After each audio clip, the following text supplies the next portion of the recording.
What's going on, y'all? It's Jordan Weber here. Fifth review coming at you. Today we're doing Torae's Entitled album. Came out on January 15th, along with the past, I think, like four albums I reviewed, or three. A lot of albums came out on that day, I guess. Um, Torae is a Coney Island rapper. He's worked with a lot of pretty high-end producers like DJ Premier, Pete Rock, Large Professor, and Ninth Wonder. So he's definitely gained his accolades. I think this is his ninth studio album, somewhere around there. He's also done a collaboration with Sky Zoo, who I really liked. His album last year in 2015. So getting into this album, the intro kind of is this like interview he's having with, I guess, an employer, and basically it's just the employer speaking to him about like, all these fancy like technical computer terms, I think it was, and Torre's just kind of sitting back, like, and you can hear his thoughts, and he's kind of just like ignoring the dude, like he just doesn't want to get this. He wants the job, but he doesn't know anything about it. And then he hears the employer say like the word economy, and then he starts rapping, like trying to rhyme economy with stuff. And I thought that was pretty funny. So I was like, I really hoped that this album would be pretty good and would live up to the standards that the intro set, because the intro kind of implied this like cohesive story, about, kind of, I guess, not wanting to do the regular jobs, the regular computer programming jobs, and kind of like going out and becoming a hip hop artist and branching out, instead of conforming to like what the norm is. But after listening to the album, there's no cohesive story in that way at all. At least I don't think there was. I didn't see anything that really related to the intro. So the intro was pretty funny, and I did like it. But then immediately after the intro, it loses its meaning because it doesn't relate to the album in any way. Um, so this album, I'm kind of like on the fence on, because the bars are actually pretty good. The lyrics are pretty good. I'm pretty impressed with the lyrics.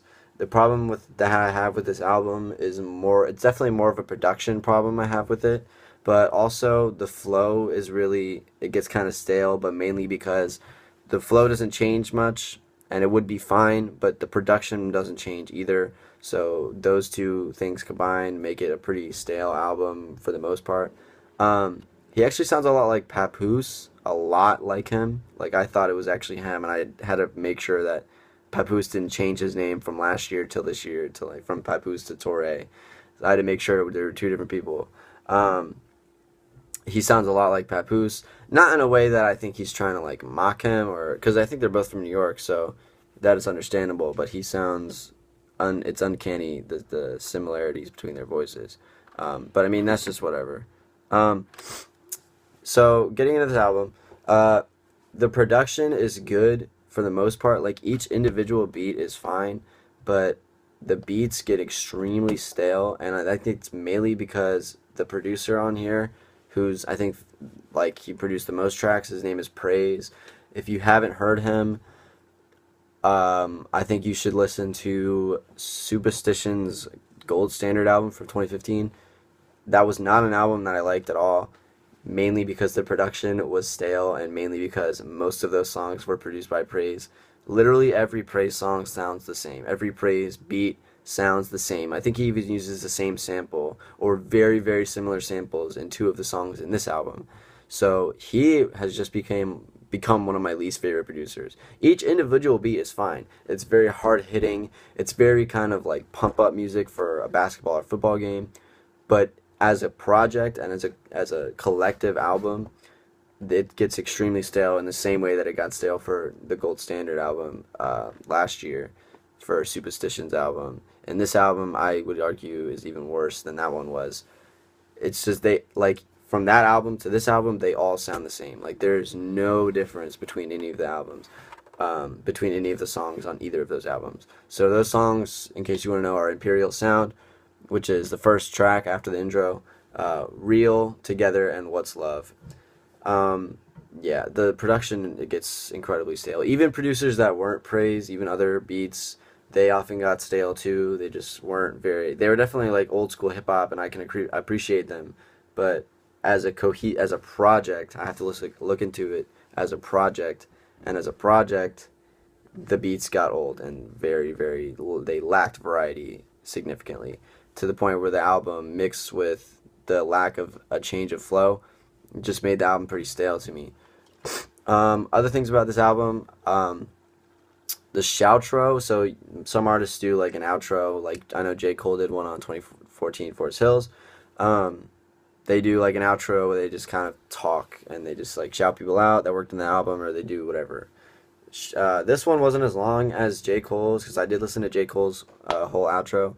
The problem I have with this one is that the outro on J. Cole's was hilarious. Like when he was talking about the Dale Earnhardt Jr. thing and what Dale Earnhardt Jr. said and what I think Jonah Hill said to him, and then he was like, "No, I don't know either of them," and it was funny.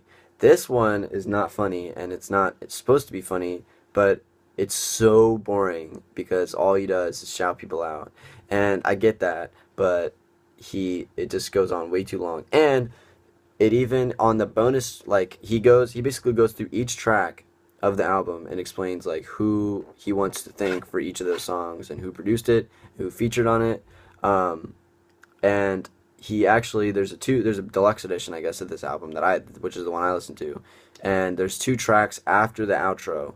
The problem is he first of all the outro should be the outro, it should be the end regardless of the deluxe edition. If it's on the deluxe edition, you should move it somehow to the end of the bonus tracks after the bonus tracks. That just makes sense to me. But the problem was he had the shoutro and then he had two bonus tracks, but in the shoutro he talks about the bonus tracks even though I haven't even heard them yet because I'm not done with the album. There's two more songs left. So that kind of bothered me. I didn't get that at all.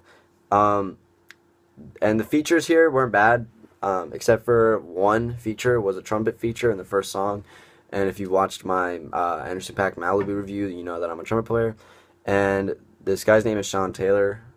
He's a trumpet player. I guess I looked him up, and it says that he's like one of hip hop's like favorite trumpet players. But his trumpet feature was extremely sloppy and basic. It didn't add anything to the song. It was so boring. Like there was nothing cool about it at all. So I really did not like that feature. That's pretty much all I have for this album. It wasn't terrible, but it wasn't good. Um, the only song that I really like that really stood out to me was Coney Island's Finest. That was a really good song because it kind of shout out a lot of his homies from where he's from, also some rap pioneers that I guess were also from Coney Island. So that was a pretty good song. I did like that one. But the main problem I have with this album is the production and the lack of variety in both the production and the flow. So I'm giving this album a 6.5 out of 10, and I'll see you next time.